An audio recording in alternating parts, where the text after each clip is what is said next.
Ito yung mga basura na galing sa kanal na pinagkaisahan namin kukunin. Ngayon, hinahakot na ng ano yan, hinahakot na ng barangay. Yung truck ng barangay.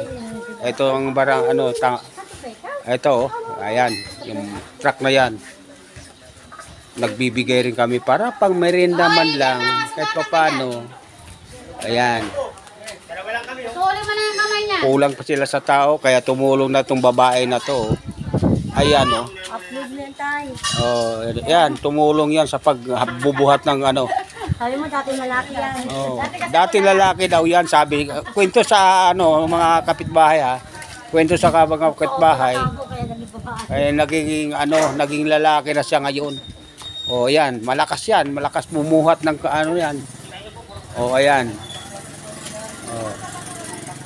Pinagtiyagaan lang namin yan para ika nga, may ano gyapon, mayroon pa ring linisan ang aming kanal. Para hindi na magbara pagdating ng mga tag-ulan na, mayroon kaming depensa. Hindi na kami babahain sa aming sariling pamamahay. Okay.